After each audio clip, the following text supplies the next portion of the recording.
जैसा कि आप सभी यूपी के पेंशनर्स को पता ही है कि अब यहाँ पर जो पेंशन का पेमेंट है 1500 रुपए प्रति माह कर दिया गया। पहले आपको 1000 रुपए मिलता था, लेकिन 1500 रुपए प्रति माह जो पेंशन है वह अब कर दी गई। अब आपको 4500 रुपए किस्त मिलने वाली है। इसको लेकर के ऑफिशियल अपडेट आ चुका है। मैंने आपको कल ही वीडियो बना करके अपडेट कर दिया था कि अब आपको 4500 रुपए की किस्त मिलने वाली है, 1500 रुपए प्रति माह पेंशन हो गई है।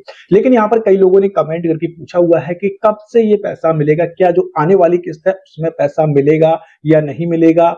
कई लोगों ने यहाँ पर कमेंट करके पूछा हुआ है, क्योंकि यहाँ पर कई लोगों को जनवरी, फरवरी, मार्च जैसे कि दिव्यांग पेंशन का पैसा नहीं आया। इसके अलावा वृद्धा पेंशन का भी कई सारे लाभार्थी हैं जिनको पैसा नहीं मिला हुआ है। तो लोगों का सवाल है कि क्या हमें 1500 के हिसाब से पेमेंट मिलेगा या नहीं मिलेगा। कुछ लोग यह भी पूछ रहे हैं कि जो रुकी हुई किस्त थी उसका पैसा 1500 के हिसाब से मिलेगा या नहीं मिलेगा। सभी जानकारी इस वीडियो में आपको बताने वाला हूं। इससे पहले अगर आपने अभी तक इस चैनल को सब्सक्राइब नहीं किया है तो रेड करके सब्सक्राइब बटन पर क्लिक करके चैनल को सब्सक्राइब कर लीजिए, ऐसे ही अपडेट पाने के लिए। और अब बात करते हैं क्या आपको इस वाली किस्त में 1500 के हिसाब से पेमेंट मिलेगा या नहीं मिलेगा। तो मैं आपको बता दूं कि ये जो अभी पेंशन का पैसा आना है वह जनवरी, फरवरी, मार्च की दिव्यांग पेंशन का सभी लाभार्थियों को मिलना है, और इसके अलावा वृद्धा पेंशन का भी पेमेंट आना है। तो यहां पर मैं आपको बता दूं 1000 रुपए प्रति माह के हिसाब से ही आपको पैसा जो है जनवरी, फरवरी, मार्च की किस्त का पैसा मिलने वाला है, क्योंकि जो विधवा पेंशन का पैसा भेजा गया है वह 1000 के हिसाब से भेजा गया है। इसके अलावा वृद्धा पेंशन का भी पेमेंट 28 फरवरी को कई सारे लोगों को मिला हुआ है, तो वह भी 1000 रुपए के हिसाब से भेजा गया, 3000 रुपए एक किस्त मिला हुआ है।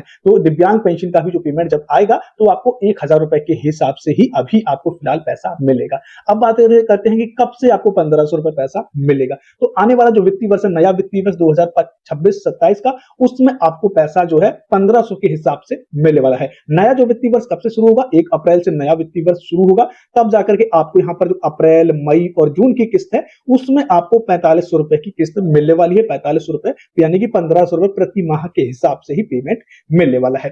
अब यहां पर कई लोगों का यह भी सवाल था कि क्या हमें जो रुकी हुई किस्तें थी उसका पैसा 1500 के हिसाब से मिलेगा या नहीं। तो इसका जवाब है नहीं।